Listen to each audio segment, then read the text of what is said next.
All right. The holidays are behind us. The bye week is over. It is game week. We are recording this on Saturday night. Saturday night, Trevor Howard, Tony LaMonica is here across from me.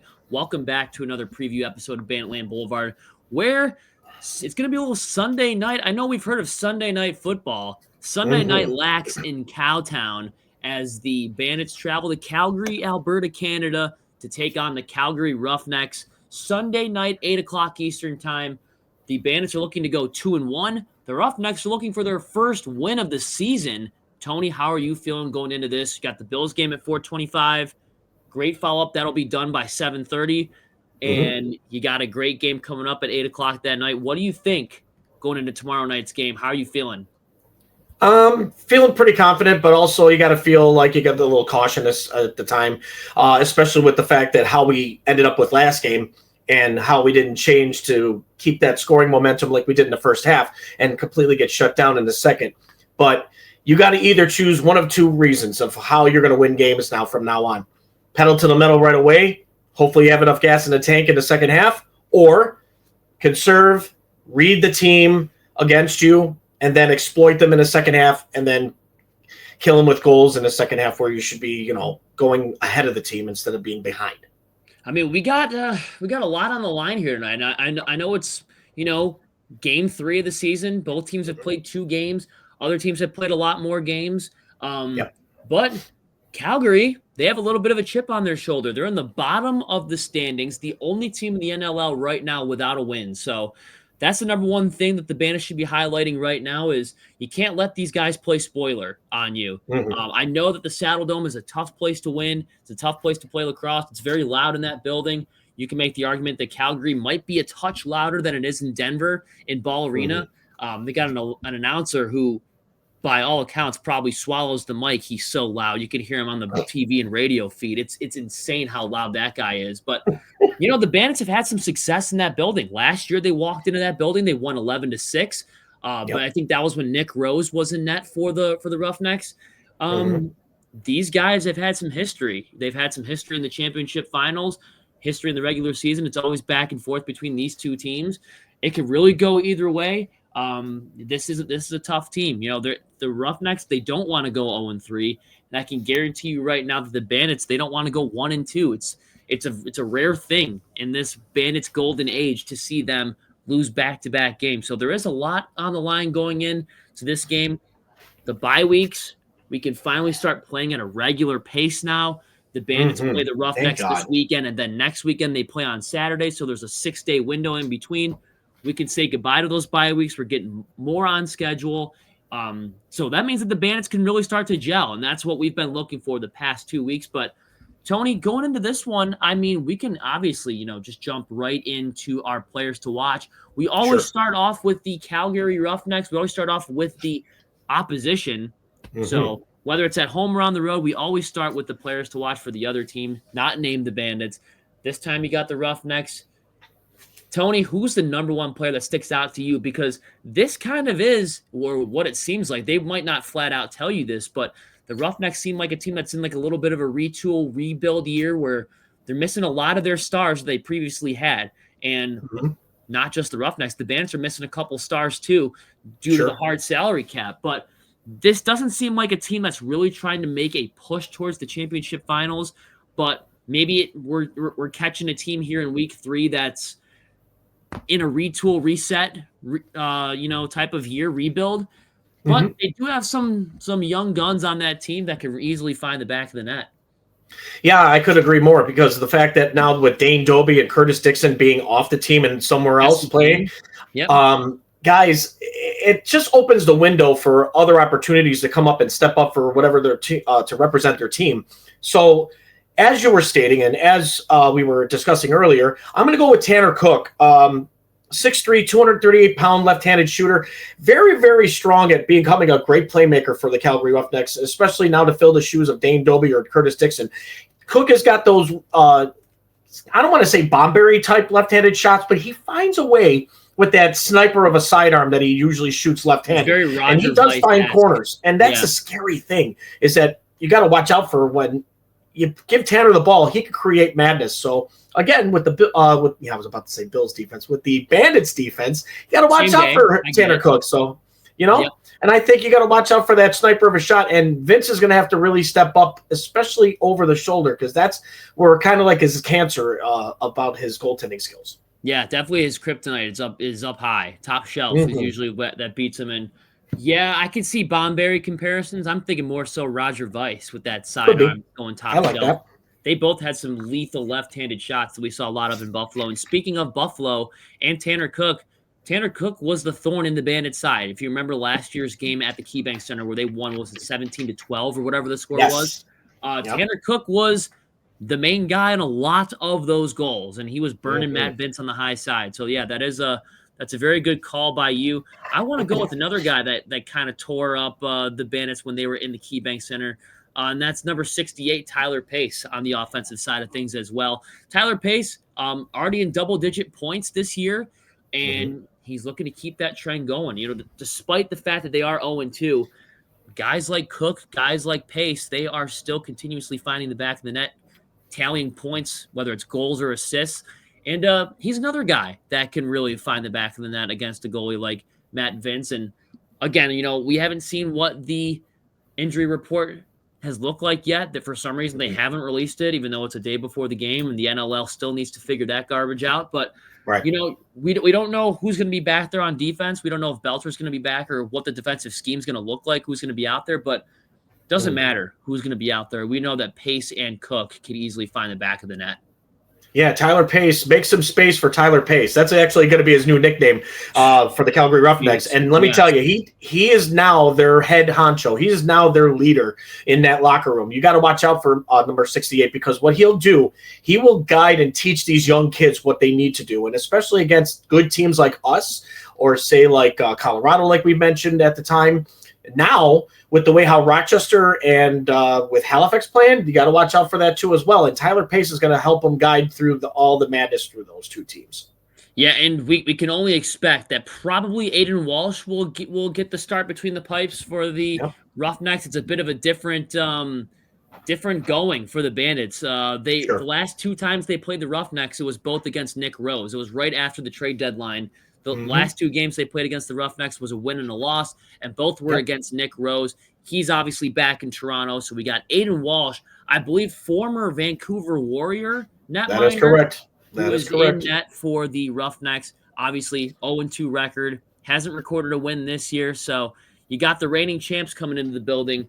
They got to bring it if they want to win this game, but we kind of mentioned it before. No Dixon, no Doby, no Jesse King. Those are three big players that they are missing. And if you're a Bandits fan, if you're a Bandits player, Bandits coach, you're looking at that like, yeah, they do have some stars in that lineup, but there is some blood in the water going into this game. Yeah, you have to take the mentality of having a rookie locker room basically saying, and then just putting a beat down on them. Don't even give them a chance to breathe. You got to keep up with your leader, or not, let me correct my statement. You have to keep up with your game. Don't worry about their style of lacrosse. Worry about your style of lacrosse. Johnny T has a game plan for every game and every reason. He finds the team's weaknesses and exploits them. So if the team works under Johnny T and they go with what he says, we should win games. But it's their mentality and their physicality that is going to have to do it for themselves out in the field. Johnny can't do it. Otherwise, he would lace up the shoes again and put on the gloves and be like, hey, do I have to show you what it's all about again? I guarantee he really wants to itch to get back on the field.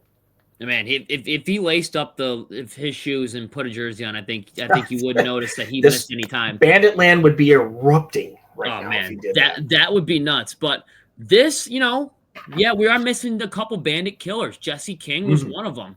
And yes, he was. He's not on the team anymore. Dane Doby, we don't see him anymore. Curtis Dixon, don't see him anymore on the Roughnecks. At least not on a Roughneck uniform. Not in a Roughneck uniform. But while that is good news for Buffalo, Buffalo should not be overlooking these guys at all, because they still have playmakers. They'll never look any team.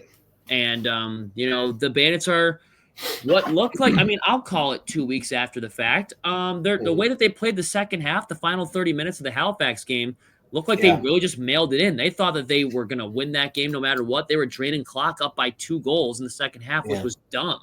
And can't get caught into that mentality again. But that's going to go right into our players to watch for the Buffalo Bandits. And there are some guys that in the first 2 weeks really didn't show up the way that we thought that they would. And, maybe we saw some goals here and there from a few guys, but the number one player I want to watch is someone who doesn't even have a goal yet on the score sheet and who made a presence right away in his debut with the Bandits last season. I got to see something out of Clay Scanlon. If he's going to be the guy that's filling in for Chris Cloutier and he's going to be filling in his shoes as a full-time roster spot, filling in his shoes as a full-time lefty, big forward, big power forward, we got to find number 81, and number 81 has to find the back of the net. Dude has a lot of hype, who brings a lot to the table, especially with the offense and to create madness or create lanes for Dane and Josh. But he needs, like you stated, he needs to start taking confident shots for himself. He needs to say, you know what, guys, I could produce. I could put points on the board. I could score goals too, like you guys can. So all you're trying to say, and probably I can agree with this, is saying have faith in yourself. Go out there and do your, play your game and be yourself, and just go try scoring some goals. If it's even contributing 1 or 2, we'll take that any given day than a goose egg. Yep. And that's all we can say. But other than that, I couldn't agree more with your choice. Absolutely. Yeah. Big Clay. Big 8-1. Do it. Yeah. Find the back of the net, dude. Yeah. Don't hesitate at all. Just if you see a shot, take the opportunity where you see it. Yep. For me though, I'm gonna stay with the nation. I'm gonna go with Tehoka Nanticoke on this game. I know, regardless of his 2 goals average wise per game, but it just seems like he still gets beat up in that middle slot area. And the fact is, he's trying to create lanes, but he's also trying to make goals happen too at the same time. You got to do one thing or the other. You can't just do 2 jobs at once out there, because then it just creates an opportunity for the opponent to have a turnover or to knock the ball loose out of your stick. You got to just make that choice right there and then. Don't even hesitate. Either give it up to a teammate or create a lane and take the shot. You got to do either one, but I want to see more shots out of you, number 1. I know there's a hat trick or a sock trick in your bones. I know you can score goals. We've seen it Go before. out there and prove it against Calgary. Yep. Yeah, I like it. Good pick, good solid pick. And we really haven't seen the finesse type Tehoka Nanticoke in quite a long time, because he's playing what seems like an entirely new role where he's just getting beat up down low. Right. If we, let him find open space up high, we could see that 2022, 2023, 2024 Nanticoke again, and we could see what he's about. We can see those crazy goals where he's just dancing at the top of the crease, where he does something behind the back or goes top shelf somehow. It's been long overdue since we've seen a Tehoka Nanticoke signature game. So I like that as well. Sure. My other player to watch is somebody who's been snake bitten, who's been taking a lot of shots for the past couple weeks or so, and he's been snake bitten by the goalpost, by the crossbar. And I know that he's due for a 3, 4, 5 goal game. Give me number 17, Benny. Give me Ryan Benesh out there, because I think this guy, one of these nights, these shots are going to fall in the back of the net. He's going to follow through. Those shots are going to fall in the back of the net. He's going to cash in 3, 4, 5 times, and Ryan Benesh is going to get that goal where, hey, I can light the lamp too. I'm going to do shades of 2017, shades of 2016 Ryan Benesh, and we're going to go out there and we're going to dominate, especially against a team that hasn't recorded a win yet. What better night to do that against a team that already has their tail tucked between their legs? Ryan Benesh, look out for him. Look out for the veteran to make a veteran presence in the Saddle Dome. We need Ryan Benesh of the preseason mode, like how he was just lighting up the lamp. Every game was 4 even those goals didn't count, but to him they do, because he knows how to produce goals. He's still got it, no matter what you say about Ryan Benesh, good or bad. He's still got game, and he's got a lot left to offer. The fact that number 17 has still got that killer left-handed sidearm shot, and he finds corners like there's nothing to actually hit, and he finds a way to score goals. I like that pick. Every game of the preseason, just like you said, was 4+ goals. Every game of the preseason. You just get it to number 17. When you're hot, you got to stay hot. A lot of the starters weren't playing, but that's the Ryan Benesch who we know and love. So that's right. What I'm going with. He's long overdue. Stop hitting the post. Go hit the twine. I agree. Also, there is one more player that I have to mention. And yes, he hasn't scored any goals yet. But again, he is one of those playmakers that finds loose balls and creates more offensive chances, if we may say. And that is number 91, Kyle Buchanan. When you get the ball, Kyle, listen to me very closely. And I'm going to have to go call your father if I have to say this too as well. Shoot the ball more. Whenever you get a chance, just shoot the damn ball more. I want to see goals from 91. Because he scores when he shoots. He does. And every time, and like I stated before, I did say if he signed one more year, and Trevor, I got to boast this. I really do. I did go out and purchase a 91 Kyle Buchanan, the only Bandit, or should I say in my history of knowing this team, this is the only jersey of an actual player I have purchased. Kyle, do me a solid. Score 3 at least for me in this game. 5. Go score 5. Go scores 9. I don't care. Get the ball more and shoot. Do it. Yeah. I don't mind that at all. Come on. I mean, Kyle Buchanan, he was the consistent player. I think it was him and Ian McKay. When the Bandits, no matter what, if they were destroying teams or if they were hitting a little bit of a rough patch there in the middle of the season last year, he was the only consistent player with Ian McKay. You could always count on Kyle Buchanan to score like 3, 4, 5 goals a night, no matter how they were playing, good or bad. He was always doing that. We got to see more of that, especially the fact that we brought him back for his last hurrah, what very well could be his last hurrah. So, got to start lighting the lamp too. And I will say this, these freaking bye weeks are doing the Bandits no favors.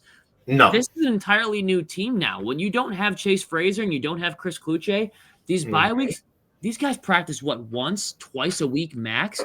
They don't have a lot of time to gel with each other, especially with the holiday in between.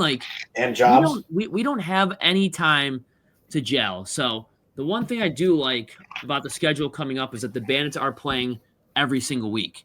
The Bandits are playing in Calgary this week. They're coming back to Buffalo next week, and then they're playing in Rochester the week after that. So that should be fun. We got some.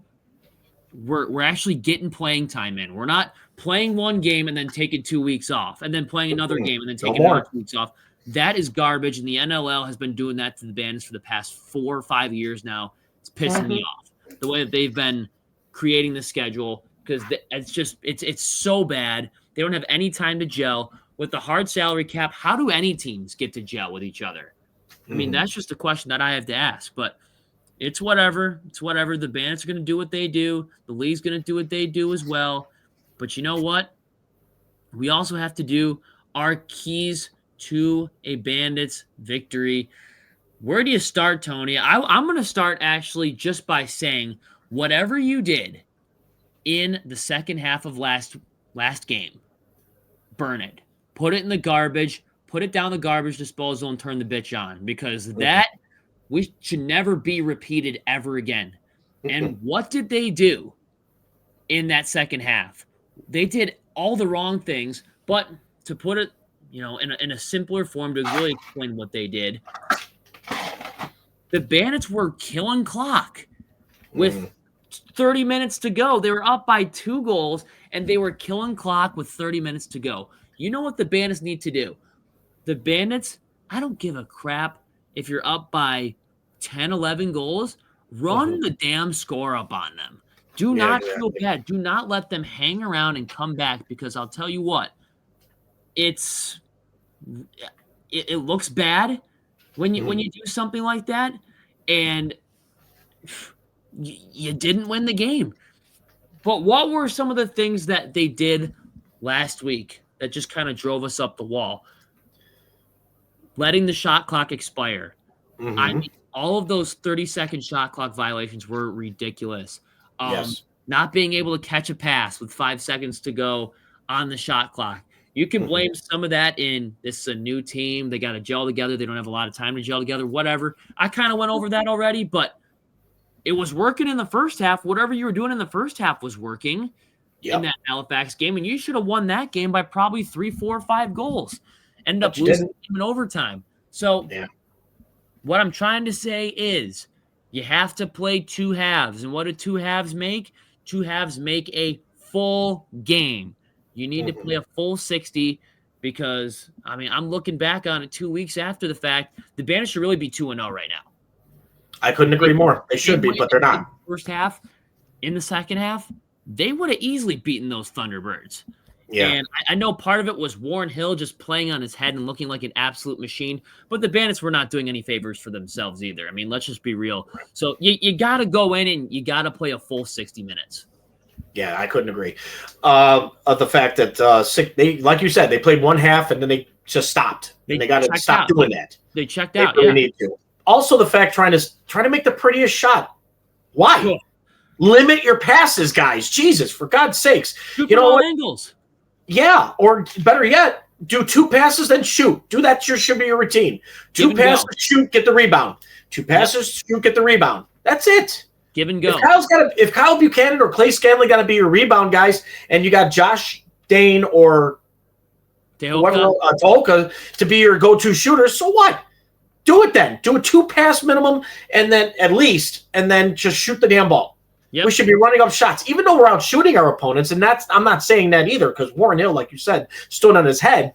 But the fact is, we should be getting almost close to 90 shots on it per game, the way we should be going at it. Jeez, but they don't want to do that. Squad to get at least 60 consistently. Of course. So I don't see why we shouldn't limit, but you got to limit your passes. You're trying to make the prettiest play. Don't make the prettiest play. It's a 1-2 bam. That's basically drain clock. Don't drain clock. Oh, yeah, that too. Please don't. Just take the shot, get the rebound. Let's refresh the clock again, and then just do it again. Run up the damn score. Make this goaltender. Make any goaltender scared of you. Yep. Basically. That's right. Play a full 60. So, play a full 60, and then whatever and I know you were talking about shots. So what type of shots are we gonna have to take there, Trevor? Dude, give and go shots. Keep the goalies on his toes the whole time. Quick, fast-paced passing. Keep the goalie guessing on everything.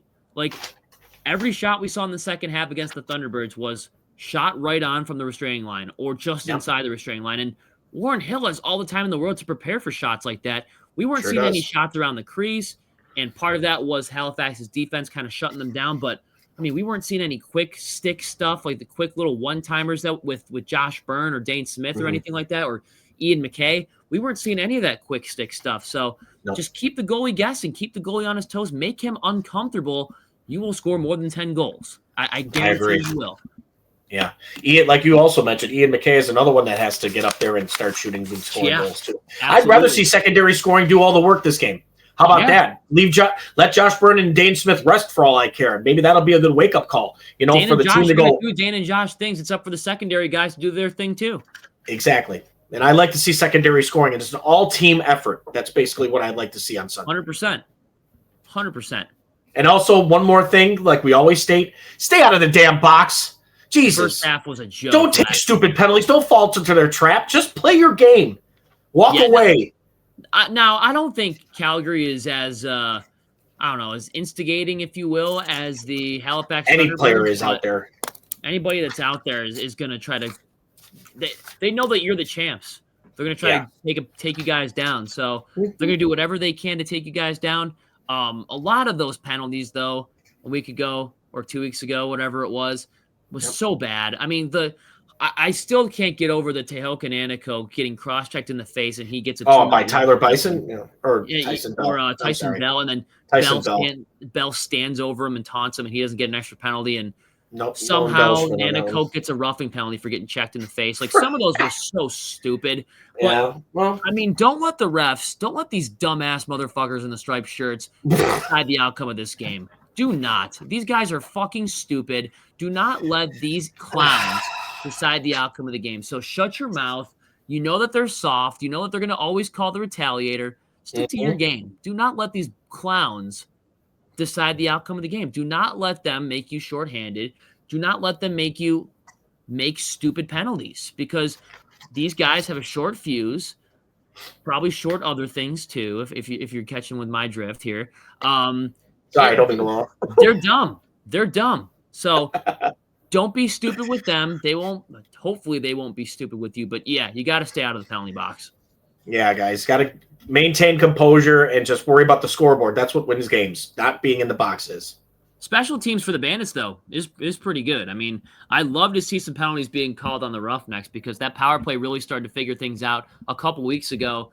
And the penalty kill all things considered, looked pretty good too against the Halifax Thunderbirds as well. I know Georgia has a pretty good power play. Calgary has been struggling a lot on special teams, whether that's penalty killing or power play. So that benefits the Bandits as well. Sure.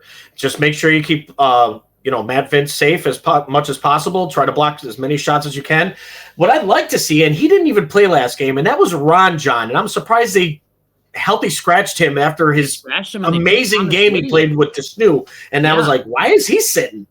Ron John had an amazing game. And I'm really curious to see, maybe when some of these guys like Coltrane Tyson gets in the game, or maybe guys like Zach Delter come in, or it looked like from all accounts that Tyson was going to make the active roster, and he ended up getting hurt in the last preseason game. So he was on the injury. We might see Spanger back soon too. I mean, after talking with him at the Cobblestone, he said he might be back either this Sunday's game or back home against Vegas. So again, 25 might be on the roster out there. So this is why the NLL needs to figure out their injury report. Like this is would be great to know. It has been a joke for years, and they still haven't let the fans know until like hours before the game. What does the injury report look like? It's so dumb. It makes these preview episodes a whole lot harder, and we kind of got to run on the fly. So we're just giving with what we got. I don't know if Belter's going to be back. I don't know if Spanger's going to be back either. But dude, it's going to be interesting to see. But those are your keys. But whatever you did in the second half, I never want to. Don't do that again. Whatever you did in the second half against Halifax, please don't. Burn it, flush it, do whatever you got to do, because that was not Bandits lacrosse during last game. And, that's just the way that it is. But you know what? Here are our world famous score predictions. First road game, by the way, for the Bandits this year, and then they come back home next week. So first road game, the Bandits usually don't lose 2 games in a row. We really don't see that happen too often, at least in the past 4 or 5 years or so. That's true. We have to go with our score predictions here. I'll start. Okay. I don't see you were close last week. You called overtime. I called overtime last week. I called the Bandits winning in overtime, though. That would have been nice. Yeah, we both did. And just a little sidebar here. I don't know who the main Fogo guy is for Calgary, but oh my Lord in heaven, we need to see a better game out of Connor Farrell. Just saying. He got absolutely sliced and diced by Jake Withers. And even though he fought every single path of the way. He did fight, but I think Calgary might be running the rotation with 2 or 3 different guys. And the last time we saw Connor Farrell go up against the rotation with 2 or 3 guys, he dominated the Georgia Swarm. So bring your A game, Connor Farrell, because we're going to need all the possessions we can get. But, yeah, just thought I'd throw that in there because sudden death overtime, win a freaking face-off, bro. You need to win that one. Yeah, score predictions right here. I don't see the Bandits losing on the road, even though Calgary is a tough town. The Bandits beat them 11-6 last time they played there. I think it's going to be more of the same. This time I have the Bandits winning. Let's go 12-7. I have the Bandits winning this game. Oh, I had it roughly around that area, but a little bit more tweaking it. We're back into double digits for scoring again. I'm going to say Bandits win 13-9. 13-9. I like that 13-9. It's going to be close. It's sort of like a trap game, like I want to consider. Yep. But the Bandits get that mentality, that positivity back in their rhythm. So I'd like to see 13-9. It's going to be loud in that barn. It's a Sunday night game. It's kind of unusual, but after this game, the Bandits are playing on a more consistent basis. They're playing every single week, so that's only going to help them out more. So go get the win this week. Do what you got to do. Beat the Roughnecks. Go 2-1. And come back home for Tucker Out Lymphoma Night with a record above 500. So with that, Tony, time to shout out the sponsors, my bro. You got it. Banditland Boulevard is brought to you in part by Mitchell's Tavern, located at 734 Sheridan Drive up in Tonawanda, New York. Guys, if you have not checked out Mitchell's Tavern yet, Banditland Boulevard, Tony LaMonica and myself, over there as Trevor Howard, are telling you, go check it out. Try their food. Their service is amazing. They will treat you like family. Also, we'd like to thank Beer Kind Brewery, located at 2765 Kenmore Avenue, also in Tonawanda, New York. Go check out their the newest craft beers and all different types of new tastings. Guys, they will make sure in Kenton, New York. It's between Kenmore and Tonawanda. In Kenton, New York. They will make sure to treat you guys also like family. Also, we'd like to thank Herney's Journeys. If you guys haven't tried booking your next trip with the next plan of going on a cruise or whatever, contact Suzanne Pike at SuzannePike@HerniesJourneys.com. Let her book your next big adventure. Also, we'd like to thank Nino's Pizzeria, located at 2 locations at 1737 Orchard Park Road in West Seneca and in 315 Buffalo Street in Hamburg. Guys, you want to check out their pizza and wings deal? They got amazing food. The staff is phenomenal. If you guys want to go and have your next for tailgating or whatever for parties, they will make sure to have your pizza, wings, whatever you order, fresh right out of the oven. We also like to thank those who are watching us here live on YouTube and StreamYard. Give us that like, subscribe, and hit that notification bell every time we talk about Buffalo Bandits Lacrosse live right here on StreamYard and through YouTube. Also, we'd like to thank those who listen in, especially the ones that I got that in my headset with your tablet, your phone, your radio on Spotify. Give us that 5-star rating, and we talk nothing but good things about the men in orange and black, your Buffalo Bandits. Every preview, every post game, we have it right here on Banditland Boulevard with Trevor Howard and Tony LaMonica. I got 12-7. He's got 13-9. But the point is, we both have a Bandits victory. We will go into Cowtown, go into the Saddle Dome, go get us a big W. Let's do that. Go get us a big fat dub, and we need that. We need the secondary scoring. We need to get the stars to be stars. Prove to the Roughnecks that this isn't 2004. This isn't 2019 anymore. You don't own the Bandits anymore, you guys. So that's right. Big shout out to Michelle Hoagland for this T-shirt for the Buffalo Bandits right here, bringing Banditland to your road crew. How about that? Road crew. These guys travel, bro. These guys travel. Sure do.